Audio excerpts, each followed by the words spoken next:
Stand down!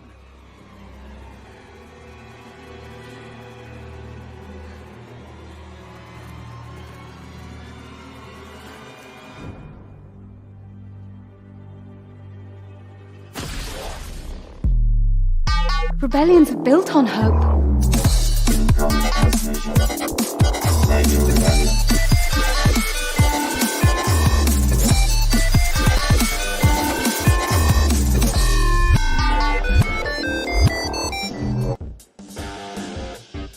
And welcome to another episode of Radio Rebellion, a Star Wars podcast. I'm your host, Alberto Calderon, and joining us today, our friend, special guest from the GALactic Podcast, from She Made Me Watch This, is our friend, Lauren Romo. How you doing, Lauren? Thanks for being here today. I'm good, buddy. Oh, the Monday of it all. I'm doing good. How are you? Monday of it all. Man, it just be perfect. This show was on a Monday. Just so the Monday of it all.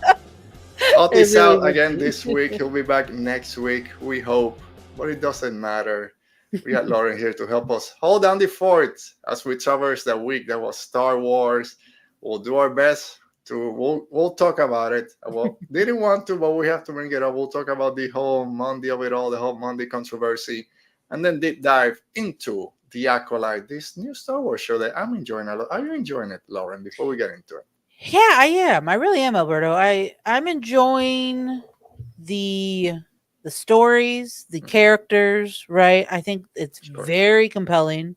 I said that before too. Like it has not disappointed in that respect for me. Like the story, the characters, the acting, I think has been really fantastic. So yeah, I mean, I've been on board. I loved it so far, and I'm looking forward to how this all goes, man. It's been a while. It's been a wild 4 episodes. Yeah, it's been a while. We're halfway through. But before we get into it, if you're watching us live, thanks for being here. If it's your first time, make sure you subscribe to our channel so you don't miss any new episodes when they drop on Saturdays. You don't know who's going to show up on that side of the screen. We're still working on scheduling dates for our interview with Tessa Gratton, so make sure you pick up your copy of Temptation of the Force, read it. We got a tentative date. I'll officially say that next week, but we'll find out. So start reading, keep reading. Like this video, comment down below if you're watching this later on the recap. And if you're listening to us on the audio podcast, thank you, and leave us a rating, review, all that fun stuff you guys know. All right, and before we start, and also everyone that's out there watching, if you're in the chat or not in the chat, doesn't matter, just put some comments there. What do you think about today's episode, or this week's episode, I should say. Your thoughts and theories coming up for next week. Darth Teeth, Milo Ren, all that fun stuff. But who's out there today? And today we have our friend Dale Skywalker. Was Plo Koon there? Maybe there was someone there that looked like him. Let's not get into it, Dale. Just one prequel trilogy character is enough. Like Ronan. We don't need to... One at a time. We'll take them one at a time. One at a time. We can do this every week. Brian Fennessy, thanks for joining us. Loving all the yellow blades. Again, going back to High Republic, all the colorful blades out there. Alan joining us. So thanks for being here, Alan. And our friend Brennan, as always, Space Turner Story. No, thanks for joining us. Our prima Mo is here. Back show today. Thanks for everyone for being here. And we'll see. No, Alan, don't say this. 3 or 4 Jedi down. I know we still have half the season to go. Hopefully no one else dies. Mm-hmm. They will. It's the High Republic. Someone will.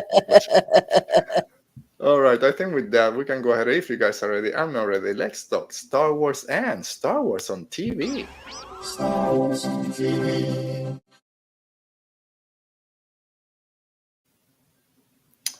All right, Lauren, I kind of asked you before, have you been enjoying this series so far? Kind of enjoying it. Same over here. Couple of issues. I have nothing major, nothing to kind of take me away from the story. Really enjoying it. And this episode, same thing. There was so much stuff brought into it. Even some little parts in Coruscant that we'll get into. And then, of course, the ending. Everything leads to that cliffhanger ending and where it's going. How surprised were you before we get into the episode, just where the episode ended? I'm guessing you're like, why? Yeah. Just give me more. Yeah. I kind of sat there in silence. It was like, is that it? We're done? Like I'll be honest, I was a little bit like, not mad. Again, I don't want to say mad, but I was just like, what the heck? Like, you're just going to do it like that? But again, it's not. And again, I know there's been conversations in and about this week, a lot of conversations, but one about, endings and, that's television, which 100% that I don't think that's the issue with me. Like the ending itself was great. Like that reveal, that cliffhanger, perfect. Loved it. Was I totally on board with the execution of it? Maybe not. But again, that's again, like you were saying, Alberto, that's more of like a me like thing. Yeah. That again, it's fine. It doesn't take away my enjoyment of this series so far. But yeah, dude, that was a cliffhanger of all cliffhangers for sure, 100%. Yeah, I mean, it was a very cool ending. For week-to-week releases, I think it works. Just keeps everyone talking. The theories now are who this guy is, which we'll get to it at the end of our episode because we'll do our own cliffhanger. That's the point of it. It's just to keep everyone talking. I know some people have been saying that the way this show has been going, it kind of maybe works best as a full-on binge. I can understand a little bit because every episode starts straight from where the other one ended, except for the flashback scene. Seems everything's happening at the same time. So I understand just kind of wanting to go with the story, but I mean, we've been doing this in Mando season 1 in, I don't know, 2020, wherever that came out. No, 2019. It's like complaining about the length of the episodes. We know Star Wars does 30-some minute episodes. We don't like it, but that's what they do. So 100% agreed. Right. Yep. All right. So as we've been doing with all our Acolyte recaps, we won't go scene by scene. We'll talk about character interactions, different places, and throughout the discussion, we'll probably just discuss the whole episode anyways. We mentioned at the beginning, I know everyone, it's going to be one thing or waiting for us to talk about is that this Ki-Adi-Mundi of it all. So Ki-Adi-Mundi showed up, and we'll get this out of the way quick just to do something else. First off, of course, if someone's going to hide that the Sith were around 100 years before the Phantom Menace, it's going to be Ki-Adi-Mundi because he doesn't know anything. Like Qui-Gon Jinn told the whole council. Again, Qui-Gon Jinn is a Jedi Master that was asked to join the Jedi Council twice, that we know of, at least twice. Hey, I just fought a Sith Lord 10 minutes ago. We don't believe you. Okay. So why are we saying that Ki-Adi-Mundi, which has no idea that Sith are around, or dark side, because that's not part of that scene, breaks canon or whatever. But it was cool to see him. I'll say, I'm not the biggest fan. I don't care about Ki-Adi-Mundi. He looked pretty cool, so I'm glad that he was there. Yeah, I don't care that his age breaks according to your canon. Yeah. I don't think it ruins anything with that sentence that he, that phrase or that, what he said in The Phantom Menace regarding the Sith hasn't been seen, because and we'll probably talk about this, and you guys have probably talked about this a lot too on the show. We don't even know if this character that's, Smilo, I call him Smilo Ren. Yeah. I know Darth Teeth. I love that too. That's a great one. That character, we don't even know if they are Sith yet. Of course. There's no words. That word has not been uttered anywhere yet, right? And I know we're going to get into that Jedi Council Coruscant scene, but and I don't want to jump ahead, but again, that it's nothing was said that breaks what he said in The Phantom Menace. Nothing ruins it. I think it really deepens this idea for me that the Jedi were so afraid of the look or how people perceive them around that time now, right? Because there's a lot of conversations, especially coming from Vernestra, about, if we tell or if we say anything, this is going to look bad on us. We really got to keep this under wraps. We got to get this done quickly. Like, that's a big problem for me. What's going on? Not that, apparently, Ki-Adi-Mundi being in a show breaks canon but there's much other things to focus on.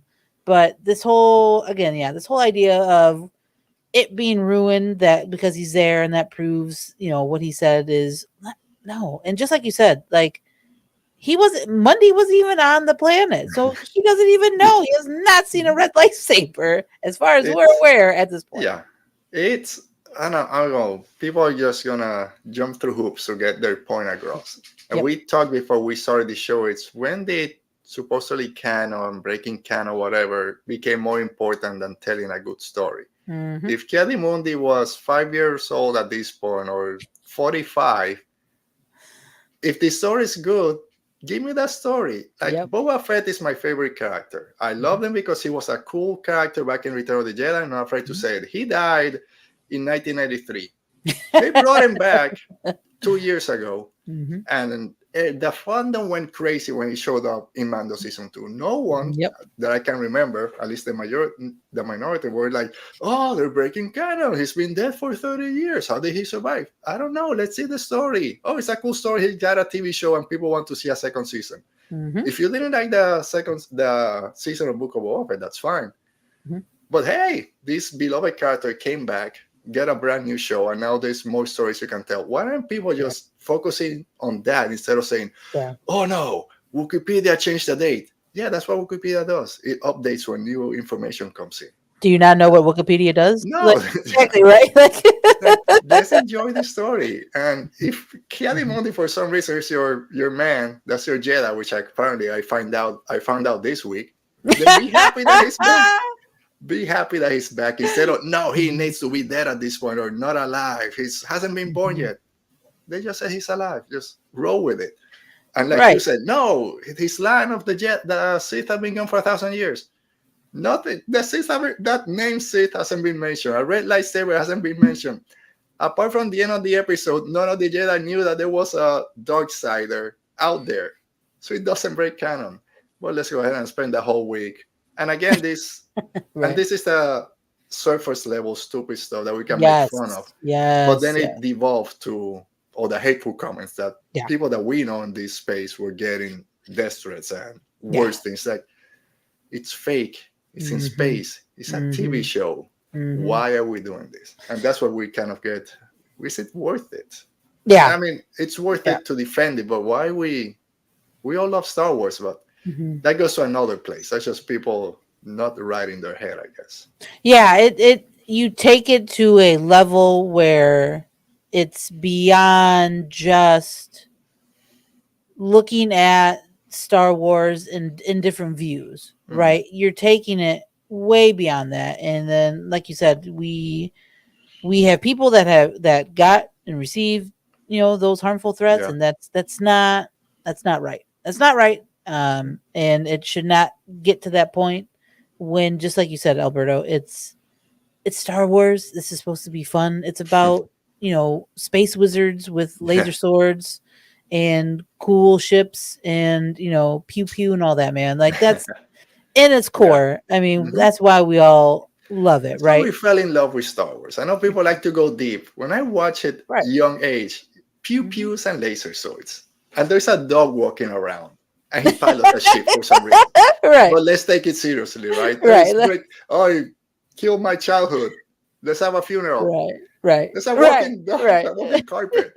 Or a guy that has a cone head, Mundi. Yeah, exactly. We're going to get mad at that guy for being alive when, let's check notes, we don't even know his race, like nothing is, again, yes, people that have read Legends, and that's fine. If Legends has something in there, then okay, cool. But we all know, we have been doing this since 2014, people. Yeah. We know that those stories are considered legend, the expanded EU, right? Okay, let's just get all on board with that, right? Let's just say, okay, that's cool. That's how it was here. What's canon? Like, what's it going to be on this side now? Like it's. You can have two things. Like, I don't know why that's a bad thing. Like, Yellow Mundi lives longer in one area than the other. There's more stories. And he likes he likes to eat ice cream with no flavor because he's just a weird guy. Go live the living force. He's great in the living force. Right. Right. was more And then this, and Ki-Adi-Mundi. then the other side, he likes chocolate ice cream. Again, Yeah, who who knows? knows? In There's Legends. neither, right? In Legends, Yeah, they but like chocolate. the bottom line is that, and I'm with you 100%, Alberto. Like it doesn't take away from anything, and it shouldn't start people sending those type of messages or things like that. That's just where we, as a community, we have to stand up. There's certain times to do that. This is one of those times. Yeah, 100%. and that's when that hashtag, that Star Wars Twitter hashtag, kind of took over yesterday. Mhm. Everyone trying to spread some positivity out Yep. there. Yep. Again, walking carpets. And for Spanish-speaking people out there, we're stopping Star Wars. Lord Dientes. We're gonna call Smile Loren Lord Dientes from I now like on. that. Oh, you're right. I like that. All right, like so let's go to that scene in Coruscant. You kind of mentioned it again. One more Ki-Adi-Mundi stuff. When Vanessa walks out with Saul, Ki-Adi-Mundi and the other Jedi just stop there to kind of, they're arguing. Let's just start some crap. Let's be super awkward about it. Yeah, And just eavesdropping with his big head. Oh, no one sees me here. Just eavesdropping. he blends in so well. Right, So right. It's like a lamppost just standing there. Our friend Roberto is here. Roberto, you came at a perfect time. Thanks for being here. But one thing that you mentioned, and I love that, which again, this little scene in that small council, I guess Vanessa was calling it, gives us so much for us to think about. When Ki-Adi-Mundi says, "Oh, we gotta tell the High Council," and Vanessa's like, "We can't tell the High Council. They'll have to report this to the Senate. We need to know what we're doing." Which then goes back in like twice already when she said, "We can report this. Our enemies are gonna find out. We're like, do this quick." So they're already, quote unquote, trying to hide stuff, or at least keep it quiet, which then progresses to the Phantom Menace and hiding that the Sith are out there, that they didn't know about it. And even if you go to Phase 2 of the High Republic, when Yoda finds out about the Leveler and the Nameless, there's this creature killing Jedi. No, let's keep it quiet. Don't put it in the Jedi archives because we don't want to create panic. So this is a tendency that the High Masters kind of go through. So it starts breaking down, which is what Leslie Headland said. This show is going to show us how the Jedi got to that place that when the Phantom Menace. They're starting to hide stuff or not being truthfully, which again is going to go back to what happened on Brandok with these 4 Jedi. Just they're hiding something, obviously. So right. Very cool scene. But what I love was, or not what I love, but what I really want to talk about is when Vernestra, I guess, not Vernestra, was first the other Jedi that says, "Oh, it's a splinter order that's probably training Mae." That's more interesting, that there's some Jedis that I guess have left the order. People have been training the Jedi arts, training other people out and creating maybe something, any other orders. Because they took it as a, kind of brush it off. Didn't seem too serious about it. It's like, yeah, we know about this and whatever. That's more interesting than whatever age a Jedi has. Yeah, that's way more interesting than Mundi showing up for sure. This idea that, and I think, and correct me if I'm wrong, I mean, because I'm a little bit behind on my High Republic. I know, I'm so sorry, people. I'm trying to catch up. But That's a lot. as far as we know, and again, you can please elaborate, my friend, about with what you know in High Republic. There hasn't really been a mention of this idea that people that left the order, and first of all, like leaving the order, that seems very passe, blase. Like, when she says, "Oh, a Jedi trained there," like, where's a Jedi out there? Right. So this idea that, these former Jedi, I mean, again, you look at Osha too about this, like that they let these former Padawans or these former Jedi, whatever, just leave the order. And then they are like thinking of this idea that, oh, hey, maybe they're training other people and they're not super concerned about it, it seems like, or maybe they just are putting pieces together. Right. It's a very interesting concept though. 100% that I agree with you, Alberto, that it's interesting that there's this idea of like this, like splinter cells that came from the Jedi Order, right? Like it's almost kind of not even Inquisitor-esque, but like kind of in a like a weird way, that like these Jedi that, left the order, but then they, started training these Force beings in good ways, bad ways, right? They don't really know, they don't say. So it's all very interesting that that it gets brought up, and then B, like, again, this is, as far as I know, this is kind of the first time they've ever mentioned it. Has it really been mentioned in the High Republic at all before, to your not knowledge? that way. And when I'm going, Alan kind of put something in the chat about is the Wayseekers. So Way the Seekers, I closest remember is that. Ember Nestra became a Wayseeker at one point after when in the it was after anyway, one of the short stories, I think it was after in Tales of Light and Life, she became a Wayseeker. She needed to find herself again, how she connected to the Order. And then after the fall of Starlight and what happens in Defy the Storm, then she comes back to the Order after figuring out, getting with Imri, her Padawan, seeing what he was doing and the way he was helping. And then that helped her reconnect with the Jedi Order. And we have other Jedi, Ola, one of my favorites, kind of became a Wayseeker. And we had, I forgot her name, I can't believe, from the comic books, and she was in Rising Storm. She became a monster hunter, right? This Jedi monster hunter. Then she came back, but there hasn't been any kind of splinter Jedi orders out there. But again, there's still about 100 years from when the High Republic is going to end to where the Acolyte takes place, and there's, well, at least no Comac Virus that left the Order, but he just flat out left. I don't think he's training anyone. Thank you, Alan. Ty Yorick. So I should know, because she's one of my favorites. She became this monster hunter. So there hasn't really been any open discussion about other Force centers or Force orders out there connected to the Jedi. Right. This idea that they would start a different order, right? Like separate from the Jedi Council and all that stuff.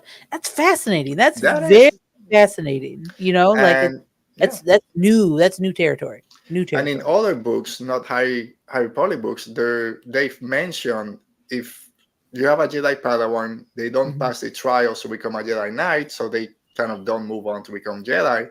They still stay.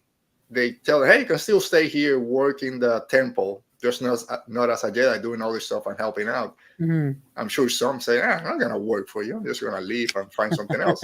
Like Osha, right? She went to become a mechanic. But this idea that there might be Jedi out there training people in the splinter cells, and the Jedi kind of just brushing it as a possibility without really digging into it. I want to find out what that is. That's more interesting. Where does that go? Yeah, no, very interesting, because again, the idea that these other Jedi that left the Order would just start training and do like their own thing and like create like a separate order or separate kind of faction, I guess, maybe. I don't know if that's really the right word, from the, the main High Council, the main, Jedi Order itself on Coruscant. That's wild. That is super wild to me. And I think that really, I would love to explore that further, right? A book, comic, give me a character that did that, and let's follow him, because that's fascinating. That's way more fascinating. Yeah. All right, so let's keep going. So Osha and Jackie. Jackie Jam, the Jackie Jam out there are loving Jackie. I like her, and she's got a lot more to do than I thought. Her relationship with Osha kind of took another step in this episode when Osha came to say goodbye. So I'm really liking their interactions. And of course, it all leads to later on in the episode when Osha's kind of pouring her heart out of why she had to leave the Order, everything that she kind of lost. But where am I? I love that mention of, I wasn't really a true Jedi because I couldn't get over my feelings or my attachments to her sister. Which, of course, attachments, Star Wars, Jedi, that's kind of what happens. But did you how are your thoughts on this relationship between those two characters? Yeah, strong. I like it. I like that these two are bonding. Maybe like flirtatious from Jackie. I got that vibe, and I'm not mad at it. There's an interview. Let's explore that. I'm all for it. Yeah. Let's make the cry, the fanboys real cry. Yeah. Cry real hard when that becomes official. But I digress. But yes, Jackie, I think this was one of the stronger episodes for that character and from the actress. I think they did a really great job. I love the interaction between her and Osha. Again, just because they have that small connection of soul, right? But there is that other kind of friendship blossoming with those two, and I really like it. It's cool to see that Jackie, wants to be there for Osha, right? Like you're saying, that scene in the forest where, right, happy, exactly, heck yeah.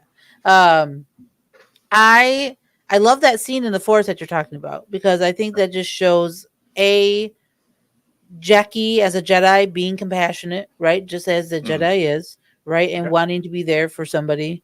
And then just, I think Osha opening up too to somebody, I think maybe that she has really never opened up to before, right? Letting kind of her guard down a little bit and telling Jackie kind of her feelings, a little bit more than she's previously has given to really anybody. So I like that relationship. I like that friendship. Hopefully, slash relationship, make it canon, make it official, baby.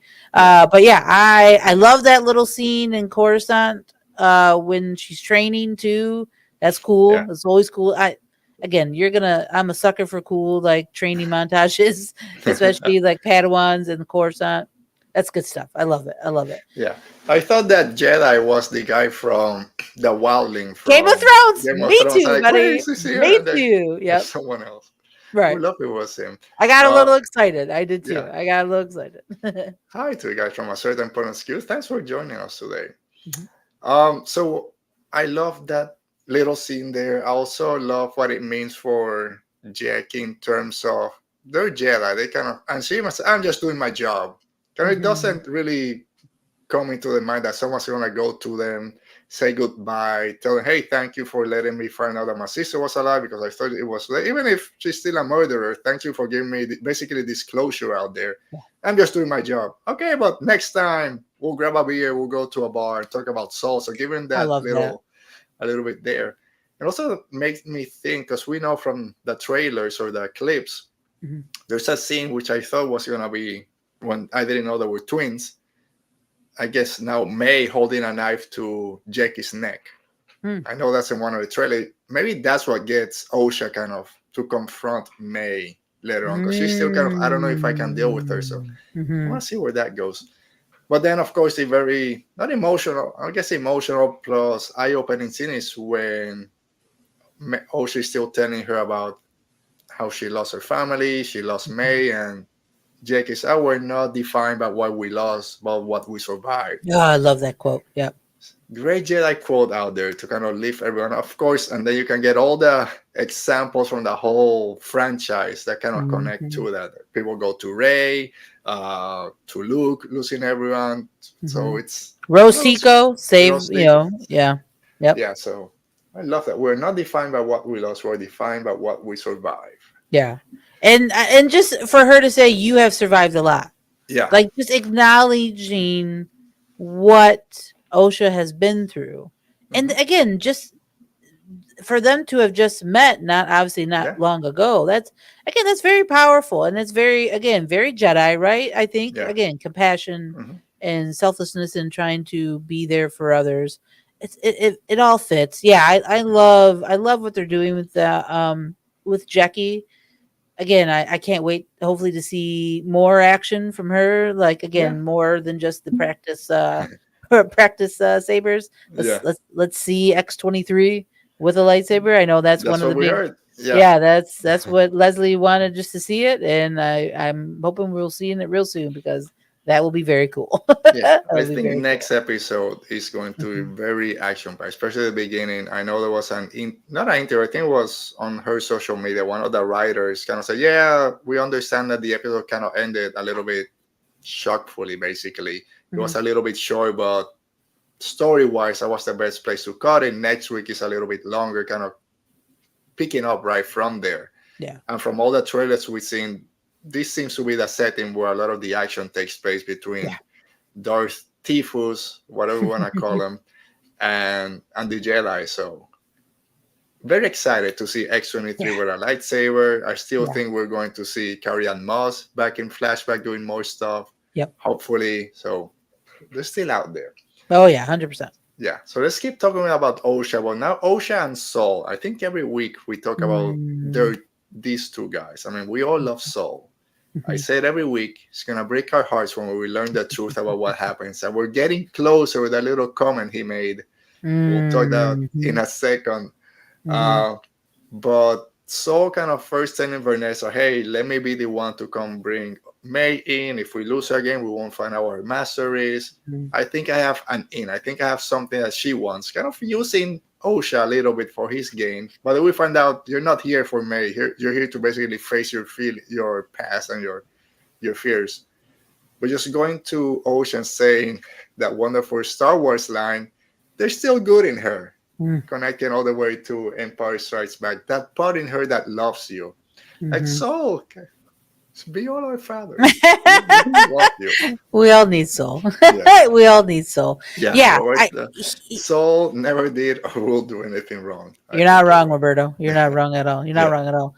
Yeah, I have grown. Soul has been one of my favorites, settled just solidly throughout the series. Sure.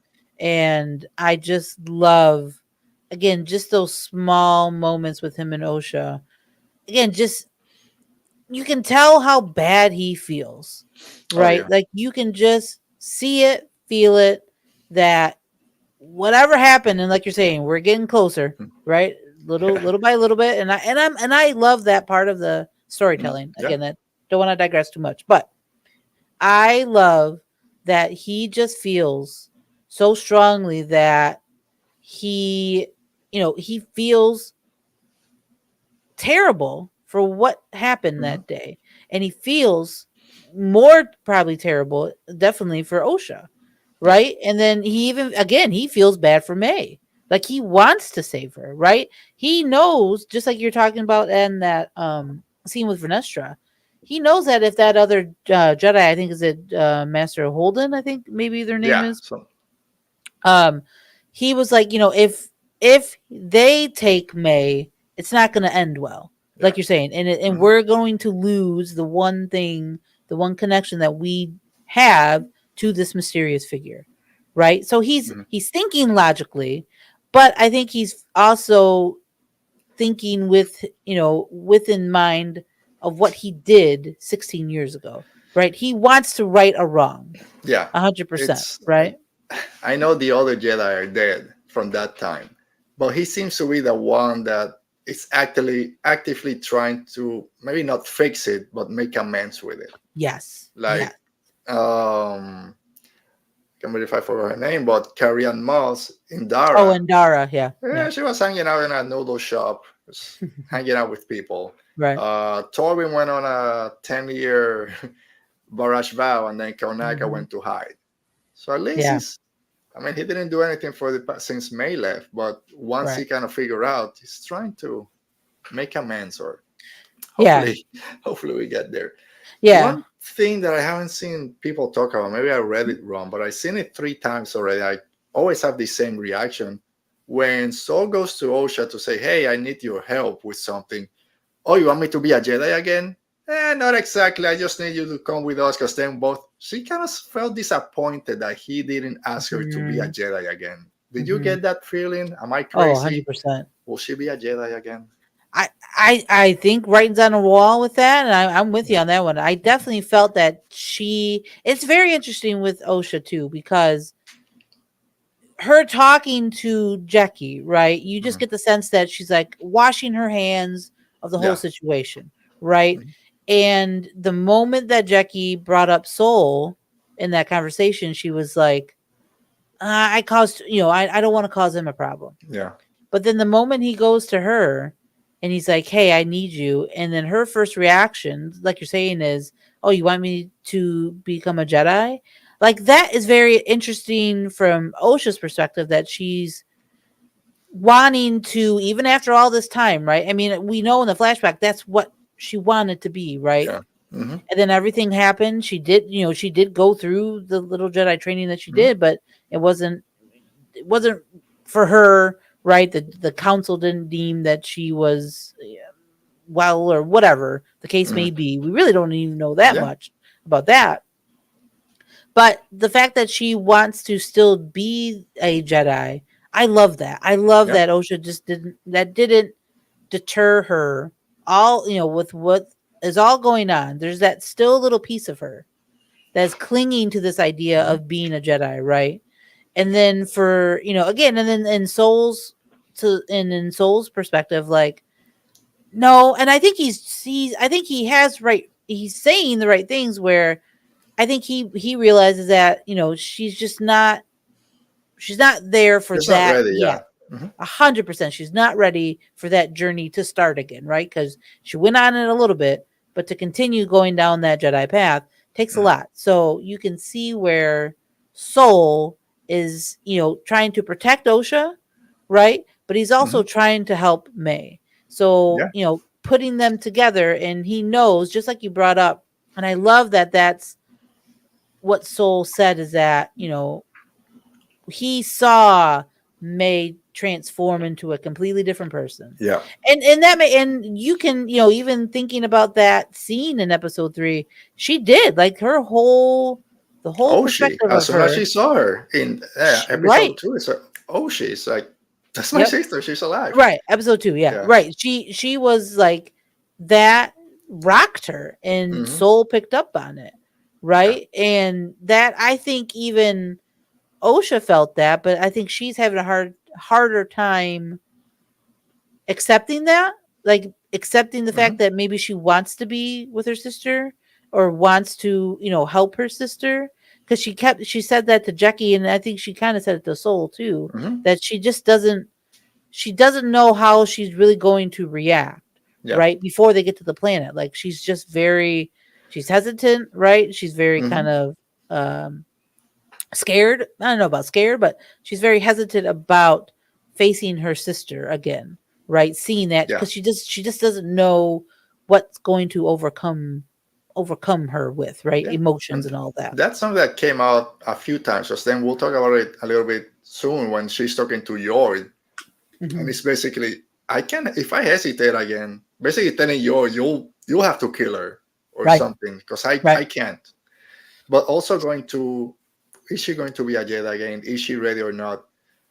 When she's starting to feel again, like she said, "Oh, I sense that creature, and that's why I Mhm. touched it, and it died, unfortunately." Then, oh, I think I'm ready to face May, and Saul is like, "You're not ready yet. Like, I didn't bring you here to face May. I brought you here to face your past. Yeah. After you overcome that, and you start feeling the Force again in you, then maybe we can start talking about rejoining the Jedi. Which, again, hopefully by the end of the season, that's where we're at." And it's going to be very interesting. Oh, going back to the point that you said, is when she's like, "Oh yeah, well she's a murderer." When her eyes soften. She wants no, but she's still a murderer. Yeah, well Mhm. she's family. Like, Yeah. we do a lot of crazy stuff for our family. So when Right. that, and I hope we get a good chunk, like scene of the two of them either Mhm. going back and forth with everything that happened or Mhm. something. There's not just a throwaway, because we'll see. I Yeah. trust it, right? And I, yeah, 100%. I trust the writers too. And yeah, it's just her whole demeanor too. Osha's demeanor from Coruscant to Khofar. Yeah. Again, like you're saying, you brought up that scene with her, and kind of sensing that creature and everything. Something is definitely in the air in Khofar, Yeah. whether that be maybe a little more forcey stuff, who knows, Yeah. right? But for her Well, to this kind of start forest planet, connecting, all the yes, forest planet have some force connection.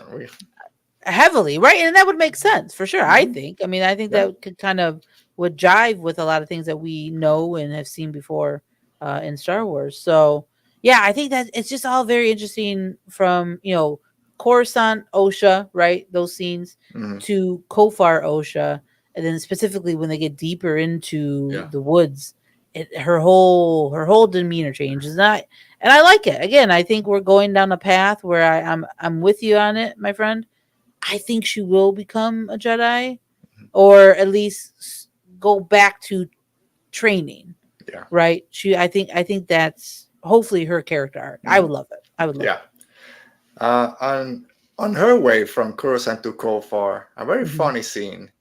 I'm not wearing those civilian robes. Cut to it, she's just there standing, they transferring her civilian robes. It's little funny stuff in this show. Mhm, Still work. mhm. There was another one. I can't. Basil being Oh, there. Basil, the Basil. Basil of it all. All Yes, right. yes, So yes. and all of these connections through a friend Yord was overtaking everything. We always need a time to talk about Yord. I Mhm. don't know if he brought in Basil, the tracker, or he's the one trying to control him. But then in that little shuttle, and Yor is going through his presentation basically, and then His Osha briefing. kind of talking to Jake about what's that thing, or he or they talking about Basil, and then Yor has this phrase, "Questions, civilian," which I love. Reminded me Mhm. of Mace Windu, and then Oh, so good. Yep. Osha. No, your great presentation. Just still jabbing at him. So I love the relationship that those two have. And then, Mhm. of course, being the stickler. Oh, that blaster is property of the Jedi Order. You'll have to return it Mhm. or something. It's like, dude, just take a breather. He is so what the Jedi are becoming and what we see them Yeah, become in Phantom Menace, right? Like he is the epitome of what of that kind of change, that shift that I think we see, right? And right, he I don't think it's intentionally funny, but he is like yeah. funny. Like you're saying, like he's giving that, hardcore briefing, right, on the ship and all that, and then he tries to like call out Osha, and then her response of, "No, dude, you're You're solid. You're killing doing it. thorough. You're being so thorough." And I just love Jackie's response too. Like Yeah. just kind of puts her head down, starts giggling. Like it's a good. Again, it's like everybody is like in on the bit with Hmm. Yord, right? They all like kind of like give him jabs, Yeah. and I love that. And I love that. But again, like you said too, they get on Khofar, and then he's very leery of Osha, and oh, I don't think you should have that. That's Jedi property. She's like, well, I have it, so you're just gonna have to deal with it. Yeah. But then later down the episode, they have that really lovely conversation, Mhm. and where he kind of just where he tells her, he's like, I'm just really worried about your concern. Like Yeah. I'm concerned about your safety. That's why I am being who I am right now. Yeah. And that she and I like that you brought that piece of conversation about, if I can't do it, Yeah. when Osha is telling him, if I can't do it, if I can't stop Mae, I need you. And just he's the him being empathetic in that moment, Yeah. right? Like where he basically is telling her, like, don't, Master Soul knows what he's doing. Yeah. He's a wise guy. It's he is bringing you here for a purpose. It's been a wound. He even brings back, even back when we were Padawans, right? He's bringing back the past of those two, Mhm. and saying that that's always been a wound, and this is hope. Like he you can feel that concern, like it's genuine, like, and you even felt that in the first episode too. I feel like, right, Mhm. like that genuine concern when he saw her the first time in episode 1, like she was like, "Oh, hey, buddy," and he's leery, but he's trying to, like, he's being very friendly. But Yeah. then she starts kind of bringing up the past, like, "Oh, we were Padawans," and he kind of softens a little bit. But I want to explore that story for me a little bit more, like their past, like Sure. how were they, like what were they like as Padawans, right? Because they seem to have a very deep connection, right? Like a Hmm. deeper friendship than I think we have seen or that we have been shown just yet. And I would love to explore that more. And maybe we will, maybe we won't, but I would love Yeah. to get a little more detail about their Yeah. friendship in the Even past. from that first episode when he meets her in the Nemodian ship, her Mhm. reaction is, "Oh, Yoit's here." my Mhm. pan, my pal. We grew up together as Padawans. There was always that relationship there. And Yeah. yes, he's very concerned for his safety. Even later, just stay behind us, stay Yeah. safe, stay behind us. Yeah. And he's the first one, even though I mentioned it first, when that soul says, "Oh, I brought you here to face your past." He's the first one, like you said. Soul brought you here for a reason. It might be for you to kind of have to deal with your own fears. Mhm. So he I know we all love Yord. We love to make fun of him. I think it's on purpose. But on Mhm. paper, when we saw the cast and kind of the little descriptions, he's the one I gravitated to because I do love those Jedi that are by the book, kind of following what the Jedi Yes. Order says. And then Yes. as experience grows, they'll change through time. So Mhm. I've always loved this character. And I love, like you mentioned, his relationship with Osha, even though now he's a knight and didn't get to that level. He's kind of, oh, I Mhm. have my own Padawan. Somewhere, that Padawan is somewhere doing something. Nobody knows anymore. Yeah, where'd she go? That's a good Where'd question. she go? That's a good point. She's the guy. Right. But I love that she still kind of treats her now as a little sister. Like, I'm Mhm. the knight, you still a Padawan. But there's still that relationship there. Mhm. I'm afraid. I don't think he's going to die. Oh, let me rephrase this. It will be more interesting for me if Mhm. once he finds out what really happened on Khofar, which a lot of us think it's that the Jedi had something to do with what happened there, that his whole vision of the Order is going to break. Because he's very rule follower. And if Mhm. he finds out that the Order covered up, let's say, a massacre of Mm. witches on Khofar, he's going to go nuts. It's like, I've been told to believe for years that the Order was the most righteous thing and you guys Right. cover up this. And I think it's going to split from the Order and go do something else. That to me is more interesting than, oh, it's going to get cut down tomorrow or next week. I would love that. I would love that because I think that would shake his character to the core Yeah. when and if he does find out what happened 16 years ago with the witches and Brendock and all that. Like, what would how his reaction will be very interesting, I think, once the truth comes Yeah. out, because like you're saying, he has been the by the book guy, right? But then once he finds out that the Jedi broke their own rules, Mm-hmm. what, right? Is he gonna Who be? knows? Is he gonna become a way seeker? Is he gonna become just a guy that leaves the order? And maybe again, maybe he becomes a splinter, starts my own Yeah. like Jedi Order type of situation. Like, Yeah, who maybe knows? season two, he's the bad guy in season two. We gotta go find him. This is his. But just This is to, his villain origin story, right? yeah, there we go. But at least, even whatever happens with him, but at least to see that on screen of a characters being so by the book, Jedi Order wise, to have that shadow, to Oh, it'd see be that great. and have that conversation with either with Saul or Vanessa, who with everyone. That's interesting television, and it's Yes. kind of changing Star Wars in terms of you don't need to just become a Sith like Anakin when you don't like the Order. They're different. There's more steps before you Mhm. become a murderer, right? Let's see Right. some of those. But I Right. Right. forgot, Right. unless there's anything else about this you want to talk about, it's Mhm. when Saul tells Osha, oh, once we get May safe on the ship, I'll tell you everything. Why are you saying this? Famous last words. Famous last word. And you're admitting that something happened. You haven't Right. been truthful. Right. So we support your rights and wrongs, but why? I was Yeah. It's yeah. that good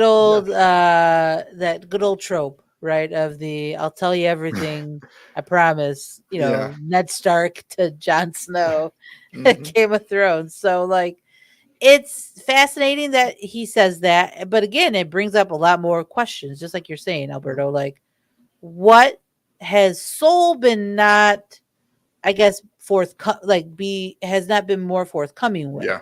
right? I don't think he's like lying or trying to sweep things under the rug.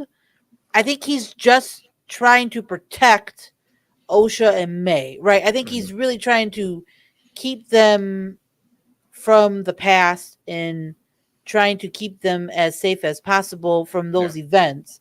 And then I think he's again, maybe he is now ready to tell them the truth and everything like that. So famous last words. Hopefully not Hopefully in not. this instance, but it should be interesting. I want to see that scene. I think you're saying, Yeah. like you're saying, I think it affects so many people, right? Yeah. That conversation will affect not only, I think, Soul, right?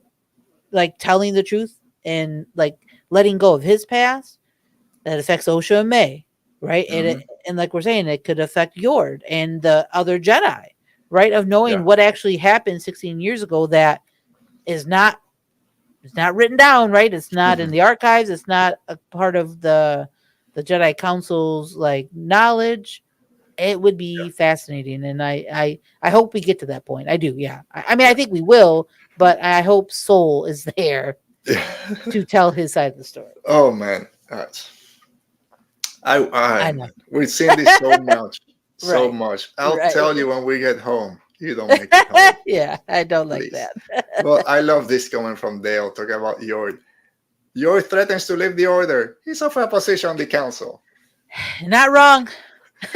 That's how Ki-Adi-Mundi got there. Hey, I think the Sith are here. Hey, you want to be a Jedi Master on the council? Okay. You just need to keep quiet if someone mentions it. You got it. There you go. Oh, There you go. But yeah, I don't know what if Solid's line was his keep, because he told Bernesra, oh, if I knew that Mae was alive, I would have said something. So at least that part in his mind, he saw Mae die. So that doesn't change, at least his version. Right. It's whatever happened upstairs before he got down Right. to. And we'll find out eventually. Right. All right, so Mae and Qimir, the mystery out there. We're getting closer to talking about the mysteries. But what's Qimir's deal with the Master, with Mae? He says, oh, I'm just helping you. I just want to help you. Why? What are you? What did you promise him? I didn't promise anything. I just owe him. You know how he loves to collect people. That's why. I've started. Which Sith out there that we know of collects people? I couldn't think of anything. Is it the Knights of Ren? It's no Sith. Knights of Ren. There's like 6 or 7 of them. I don't know. What's Qimir's deal with Mae? Why is he helping her? That is again one of the mysteries, right? It feels like he's watching over her for a purpose, right? There's got to be a reason. We don't know it yet. Could it be because he is the guy behind the mask? I know we'll talk about theories. Yeah, we're gonna get there.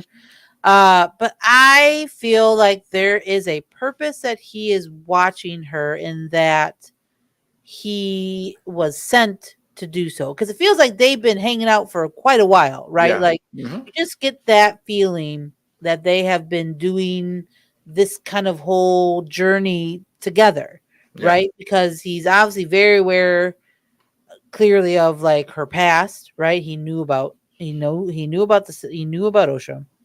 He knows that what this mysterious figure is asking her to do, right? He knows a lot, but he's playing it as if he's a goof. So again, right, the whole is he, isn't he, what's his deal? It's very fascinating. I honestly think I think he has obviously feelings for her, for Mae, and I don't know if that's part of it. It could be, or is it because of, again, what he is supposed to be doing, that was, what the Master told him to be doing, right? What is his objective, right? Because Mae has hers, right? But what's his objective? And like he said, the Master collects these people. Well, what's your story then? Like, I'm fascinated with his story. Yeah. Like, how did you end up with the guy? What did you do? What's your past? Like, that's, again, more fascinating to me. And I hope we get to explore that more as we move forward throughout this series, because he's a very interesting character. Like, even when we first, got introduced to him, interesting guy, right? He kind of goofy, but then he knows more than he's leading on. He's, again, very aware of Mae, her whole situation. He's very aware of this figure that she is speaking to, their master, right? And he is for that one thing, he definitely is afraid of him, because when Mae tricked him, right, he was like, let me down. He's like, come on, I can still help you. And basically what, when Mae was like, I'm going to do it my way. I don't need to do this anymore, which I would do. I definitely want to talk about Mae's kind of flip, but I want to Sure. stay with Qimir for a second. But when she said that, I can give, basically, I can give the Jedi what they want. I can give this dude, this guy Yeah. this master, and his face for like, I read that as complete fear. And the way he just said he will kill you, Yeah. like, whoo, that sent chills, because that shows that, I think, was the first time that I think you saw any kind of like, not weakness, but very unsteady, very unsure, like very frightened Qimir. It was Yeah. fascinating. Well, there's something in that conversation when she traps him and she's, oh, just give up myself to the Jedi, or I go to Kelnacca, I'll give myself. Oh no, the Jedi will put you in prison. Oh no, not when I tell them who I know. Mm-hmm. I'm like, but didn't you say you don't know who your master is? So does she know? Is there someone else? It's like there's a lot of little things, little hints drop here. The Mm-hmm. collect people is one that really, who's Yeah, that's collecting? fascinating. Maybe Yeah. it's one Sith Lord collecting different acolytes to see which one is going to be his apprentice. Maybe it's the original Ren trying to pick up the Knights of Ren. Maybe it's a Sith doing some weird stuff. There's a lot of little things there in this episode that we can really start breaking down. And I remember another funny part in this episode is when Qimir, oh, how are you gonna kill a Jedi without a weapon? Because you've been sucking basically. You're not very good at it so far. Because it's like, and then it goes to, oh, it's not a test. What does he say? It's not a test. He calls it the final lesson. Attacking a defenseless person goes against everything that Jedi believe. Which again, it's been 3 Jedi now, hasn't happened. I know we still have Solo. Basically, she failed that test already. Right. But it's another thing that's been going on since that first episode when she's like, oh, Indara attacked me. Oh, you have no weapons. I don't attack. Oh, the Jedi don't attack defenseless. And then she's like, that's not really true. And then it goes to the whole. So it's a big thing, this kill someone, attack someone without a weapon. Yeah. But yeah, let's talk about Mae giving up on her quest. Kind of came out of nowhere. But at the same time, she says, my allegiance is not to you, it's not to your master, it's to my sister. She's alive, it changes everything. I'm bouncing. I'm going to trap you like Chewbacca got trapped with food. I'm just going to bounce. You said it's 10 minutes that way. Mm-hmm. Did that kind of caught you by surprise that after killing two Jedi, being so gung-ho in this mission, kind of, oh, she's alive. But again, it goes back to what Sol said. Her eyes softened. Everything changed when she met you. Is that where you kind of going to? Yeah, it was a shock. And this is one of those things I think didn't, I don't want to say jive, but I think it's one of those like, but not in a bad way. I'm like, okay, curious, like character development, character choice that the show was doing. Again, and I'm fine with it because I felt even from, early on in this Roberto. show, bye Roberto, that I felt like this eventually this would happen where I think Osha may come together, right? I just didn't see it going down this way, and that's fine. Again, it's not a knock on the show. Mm-hmm. It's just me like not expecting it to go that way, and I was a little bit like, interesting choice. I'm surprised that they're going with it this early, but again, we have like 4 more episodes, so there's still a ton of story to go with. But like you said, the more I thought about it, because my initial watch, I was like, I don't know, I'm jiving with that change yet, right? Yeah. I'm going to buy it, like that's what I expected, but I don't know if I was expecting it that soon and how it went down.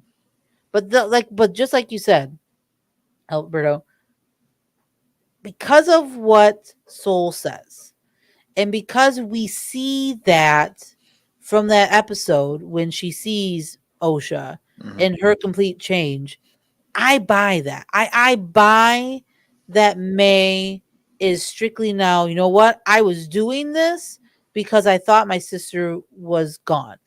I'm doing this for revenge, for justice, for all of that, right? But now that's gone. I don't care anymore. In her perspective, I get that, because now she's like, me and my sister, we are, that whole like mantra they did in the last episode, right? I am, we are one. How that, I love that, because again, that harpens to this, and that shows how connected they are, and how how twins are like special in this kind of in Star Wars lore, right? So I buy it. Was it kind of like out of nowhere? Yeah, it was for me, but I get it. Like, it's not that the pieces weren't there to support the change, right? I was just very caught off guard that it was like boom, that fast. And then that like close to her achieving her goal, right? Because they're so close to getting to Kelnacca, like, and then all of a sudden she's like, nah, I'm good. I don't want to do this anymore. Like, it was just very like, huh, okay. But again, like you're saying, the seeds were planted, right? They've been like kind of planting that. And then with Soul's, really big statement of, you see it in your eyes. I saw her change when she saw you. You knew that it changed Mae's perspective totally. So I buy it. I'm good. Yeah. I buy it. It was a shock. I'm not gonna lie. It was really, are we done with this? But also when you start thinking about it, all the moments that you mentioned, plus even early on this episode when they get to Khofar and start walking, she flat out asks Qimir, oh, how was Osha when you saw her? What was her then? Oh, she kind of was over her head. She was very fond of this Jedi Master. But this doesn't change anything. Like, he's pushing her. Because she's already kind of, well, I don't know, Mae's alive. I mean, Osha's alive. How did she seem? So kind of that starts building that there's something there. Yeah. Maybe spread it out a little bit more. But whatever, we got it. And who knows? It's Star Wars. Maybe she's lying. Or maybe when she sees now Smilo Ren, she changes her mind again. It's like, oh, look, I killed Kelnacca. That was me. We still don't know. And she was afraid. Oh, he's here. And then all the lights go out. It's like, all right, here we go. So let's go there, I guess. I talk real quick about Kelnacca. Yeah. I'll say I was spoiled. Someone spoiled this for me, that he was dead before they got there. So it is what it is. Killed very recently with the lightsaber. You can still see the smoke coming out. That weird flying cockroach was pretty nasty before he attacked. Were you surprised that Kelnacca was dead? Plus, there's all these weird witch circles in his hut when we see him at the beginning. It's like, he's been just crazy drawing the circles for 16 years. Right. He's again fascinating character. I think we're obviously going to get more. Right. I think we're both on the same page. Where I think we'll get into another flashback, right, and we'll see more Kelnacca. But what we got in this episode though was very fascinating, because again, we first see him.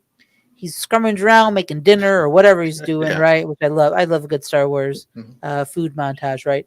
So those shots, though, like you brought up, of those markings, is very interesting because what is he like? What is something?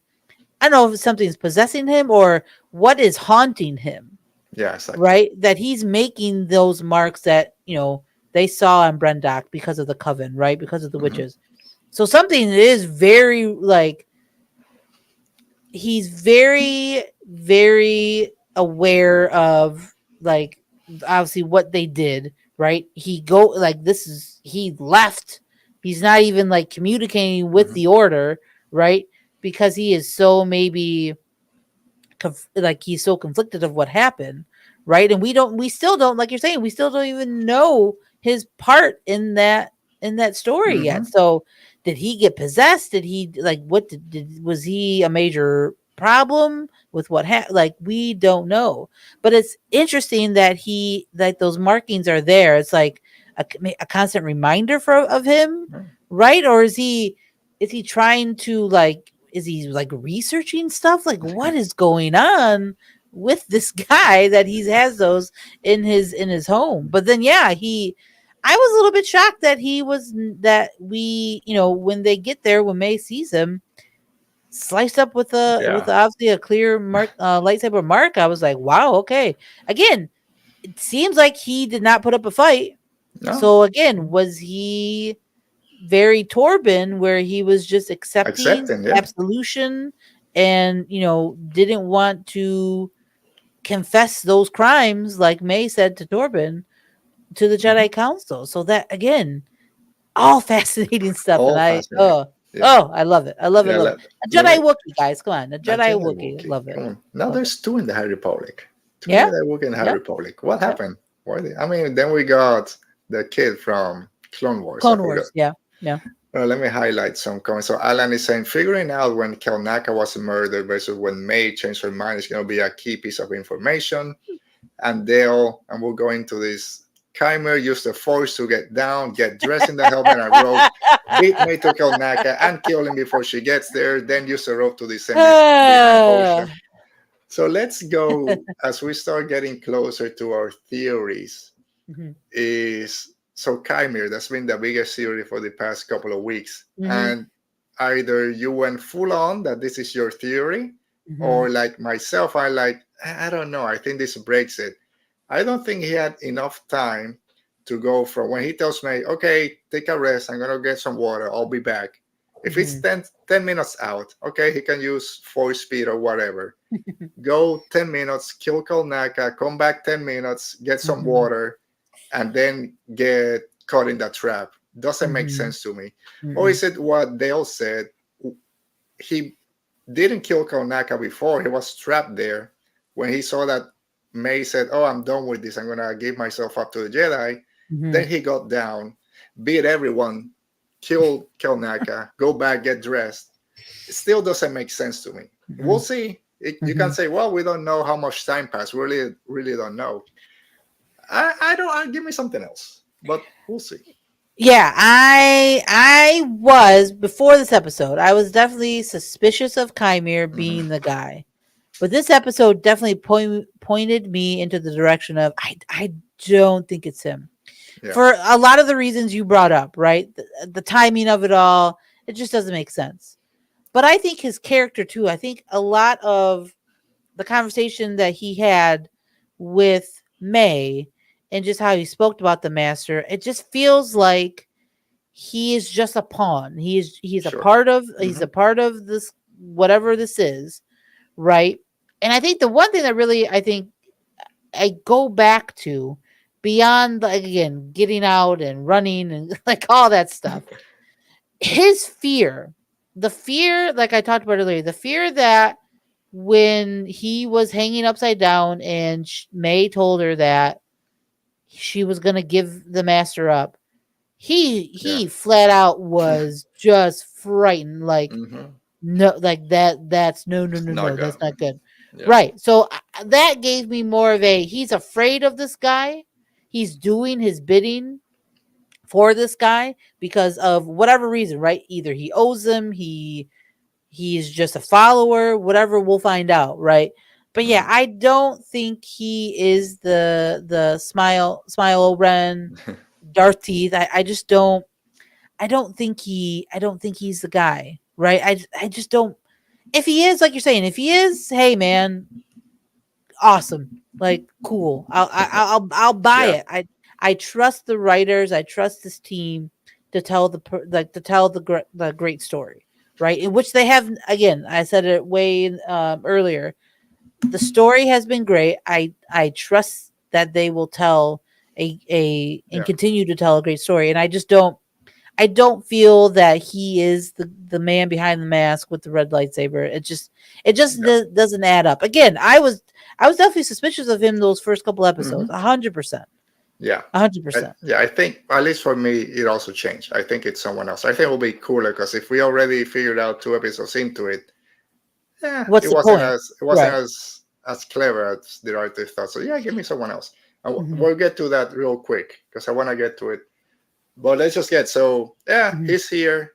The sun goes down. Soul senses something, turns around, and Hmm. then we see the freaking Smilo Rain just floating in the background, coming towards towards Osha. I don't know why the Jedi waited 2 minutes to go do Hmm. something. when they attack that flying insect in 15 seconds. But then he turns on his lightsaber, throws Osha against a tree, and then just force pushes all the Jedi. Extremely cool entrance, right? What a reveal. Yeah. What a reveal, man. Like that was, again, those last couple minutes, man, that was some really, really good stuff. Like, again, and I'm glad you brought up Soul, like, feeling it, because I think even before all that, He felt something. He felt something, like you're saying, by the creature, or even a little bit after that. Like, yeah, because Osha was asked him something like, "What's going on?" What's wrong? He's like, "No, everything's okay." Like he sensed something before. Yeah, so Soul was aware something was going on. Obviously, he didn't know it was just this figure, right? So when that guy, Smilo, who I gotta give a shout out. I heard it from Vanessa from Late to the Party. Okay. I love, they're good reactions. They're hilarious. Her and her husband Robert, and she said that, and I love that. I love Darth Teeth though too, for all the Darth Teeth. There's people. so many good names out there. Oh, they're fabulous. That's part of the fun, right? These names that we come up with. But that when that character just slowly just floats down, it seems like, right, and then he is that shot of him, and then Osha, and then the lightsaber between them. Oh, that was really good stuff. And again, it's interesting that he didn't like force push Osha along with the Jedi. He tossed her aside, right? So because I feel that going back obviously a couple episodes with Osha and like those kind of visions she was having, clearly that wasn't Mae, as I think we maybe initially thought, right? So I feel like this character, I think, is the one that has been maybe communicating with Osha in those like forcey, weird vision ways. So there's something that I think Osha has, or maybe he just wants the twins together. I don't know. We will find out. But I just found that, again, maybe it's just a throwaway, like he just pushed her to the side, right? Because all the Jedi were coming. But I just feel like he could have just pushed everybody. And then he was very like staring Osha down, right? And then brings the lightsaber up to her. So like trying to scare her. I don't know, right? I think there's just some very interesting, I think, choices that I think we could see maybe, as far as maybe why he just didn't like push her along with everybody, or why he's been the one communicating with Osha. I think it's gonna be really fascinating. But yeah, what an entrance, man! And then that just end shot of just that cloud dust of just Jedi being pushed. Jedi flown. I mean, crazy. Twin dyads. Maybe I love it. Twin dyads out there. I love it. They did the Snoke thing, just connected their mind. Yeah. All right, so we're gonna get into speculating out there in this part of the show where we listen from you guys in Rebel Thoughts. Well done. You're a rebel now. All right, so we're gonna get into it. Who is Darth Tifus, Milo Ren, Darth Teeth, Lord of Dientes, whoever? So I put out on Twitter. Give me your theories on them. So we're gonna go through a lot of them. So from a few of them, and if you guys in the chat have anything else, let us know. So our friend Alan Martin said, Darth Teeth is a puppet on strings, maybe a reanimated Brendok witch. The slowly lowering entrance. Look at the unnatural movements and undead skin tones. The true master is pulling the threads. Could this be not as far as, I just forgot his name from Ahsoka, Green Puff guy, the Acolyte, the Inquisitor. Oh yeah, Marok, yeah. Marok, Brendok. It's all the same. It makes, but it'll be again interesting. The dark side is unnatural. Can someone actually be controlling this weird creature, Darth Teeth, out there?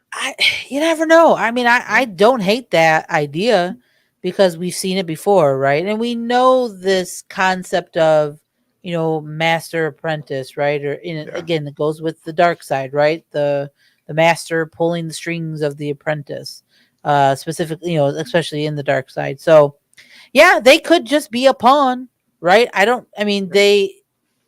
They do call him master, right? Osha and Qimir, they both say master, but right, who is he though? I mean, does he have a master, and he's just having them call him master? Yeah. Right. There's a lot of theory. There's a lot. There's a lot to this idea that they are just the puppet being pulled. I don't hate it, and I think it. I I'm think with it. that's more. I think Alan's talking more like he's actually being controlled by By a like Sith a Lord witch. out there. We've seen it, right? We see just like you brought up in Ahsoka, Marduk. We could maybe they are a possessed Jedi, right? Maybe a witch, just like we saw. Because I mean, and that's a really good. Obviously, Alan picking up on what we have seen in that flashback where Mother Ansea took possession over Torben. Yeah. Maybe that is what's going on in this idea of with this guy as well, is that they are being possessed by, again, a different entity, by one of the surviving witches. I buy that. I could buy that too. Because I don't have it here because no one sent this right scene. I'm like, did we see Mother? I forgot, not Anisea, the other mother. Mother, Mother Coral. I don't think we saw her in the I don't part think so of either, dead buddy. witches. Mhm. Can she be controlling through that same sense, controlling Darth Teeth? Who knows?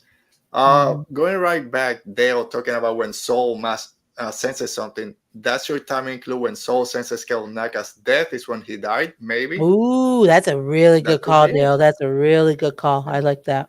So Dale, go back to the show. How many minutes passed from Qimir hanging from the rope to when Soul censored it to see if he had enough time to We change need the his math. clothes? We need the math. Do some math and get back to us. All right, our friend at I am El Diablito says Indara is my guess. While Qimir is part of it, he just seems too obvious of a choice. Not to mention all the clues made look like it's him. I do same thing that we mentioned. Qimir at this point seems too obvious. Who knows? Indara's a name I've seen thrown out there. I have zero. I don't think that Indara's involved in this. I might be wrong. I don't see Indara as Darth Teeth. She got killed. I don't see why she would fall to the dark side and helping Mae. I don't know. I don't see Indara doing this. Again, who knows, right? I mean, we've seen some weird stuff in Star Wars, right? Yeah. I mean, again, she's being possessed by one of the witches. I mean, who knows? I will never say any theory is a bad theory because you never know, right? We are in a science fantasy arena, so anything's possible. Do I buy this one more than Alan's puppet string theory? Not as much, but again, I would be pleasantly surprised, and I would be like, wow, that's a twist I did not see coming, and that would be very interesting. And I would love to see them explain, explore, and show us how that came about. Would came to be. I would love it. Most of my theories were proven wrong on the first episode, so I'm not gonna say anyone's theory is wrong. 100%. Right, we got a couple of these. Our friend Francisco at Francis AC87 says Qimir, and at Donovan Mead says Milo Ren is definitely Qimir. The real twist is that he's a Sith apprentice rather than a Sith master. 100% with you in that part, that Darth Teeth is just the apprentice trying to find his apprentice to then overthrow the master. And I'm going full on. I'm going to be wrong. I'm going full on that the master is Darth Plagueis. And if you thought that Ki-Adi-Mundi being alive was a shock, just wait till Darth Plagueis is alive. At this point, he's already the Sith master. He manipulates midichlorian. That's how he helped create the twins. He was he did Sith alchemy, and we saw Qimir doing poison. It all points to him, and that's going to be the big shock. That's my last kind of theory out there, but we'll see. I like it. I don't. Again, Qimir Could be, right? We still don't know, Mhm. and I'm not gonna shoot that one down at all. But yeah, I would think that if it is, even if it's Chimera or not, I think this masked figure, I think is I go with that idea of they're not the true master, that someone is their Yeah. master. And I like where you're going with the Plagueis stuff because me and Andrea were talking about this in our last episode regarding episode 3. There, because she has read the Plagueis EU novel, so I haven't. But based on like her conversations that I have had with her Mhm. and things of like that, and just our conversation we had last week, I feel like that idea of that opera scene, right, in Revenge of the Sith, and the Darth Plagueis the Wise and all that stuff, where he wanted to create life, right? Mhm. That was kind of Plagueis's thing, whereas Palpatine wanted to live forever, right? Yeah. Plagueis wanted to create life. So I am with you 100% where if it is Plagueis, I buy it because this could be how he heard or how he wanted to go down this concept of creating life because this coven achieved it, right? So Mhm. now he either, like, again, he sent out his apprentice to maybe find something in the force that is off, and this apprentice found Mae, and now Osha's alive. So again, this idea where Plagueis wanted to create life, I think maybe this is connected to that, maybe, whereas where this is how he came up or wanted to explore it more and wanted to do Mhm. it because this is how he knew that it was possible because someone, this witch, this coven, Brendock, accomplished it. So yeah, I agree that maybe I buy that this could be his apprentice, and this is again this idea of him trying to create life kind of stems from is this Yeah. maybe this story, who knows. I'm gonna triple down now because even though he didn't collect people to train them in the dark arts, he did collect a bunch of creatures and different beings out there to manipulate midichlorians and do all his experiments. Okay, He okay, collects stuff. I'm I'm saying with it's you. pretty good. I'm with you. I All like right. it. I like it. I Or like it. maybe he's just some guy named Jeremy. As Thomas Carter Rochester at I like TT that. Rochester ACT says, some random guy named Jeremy will be the biggest swerve ever, not because it's someone new, but because Jeremy will be a canonical Star Wars name. Just put an apostrophe there, 2 R's or something, Jeremy, and then he's your Star Wars name. He's the big bad. I love that. Like I that. want that now. I want it to just be Jeremy. Again, we started with the Ki-Adi-Mundi jokes. We end with the other Star Wars jokes. That's what we love about this franchise. Don't take it too seriously, guys. It's fake and it's space with a guy named Tim with 2 I's. Steve, right? Or Steve, Steve. right. Someone's out there, Steve. All right, so let me kind of finish up looking at some comments out there. Mhm. Um, uh, Dale is saying that let's really refer to the helmet figure as he, so that throws me off in Dara and Coral. Could be, but who knows? She also Good said there point. wasn't Good any point. other High Republic character, known character out there, and we got Ki-Adi-Mundi. Yeah, he's not really part of the High Republic. Um, Chimera is the most likely, but Coral could be the Master's Masters. I like And that. this is what we just been talking about. It's Star Wars though, so go weird or go home, basically.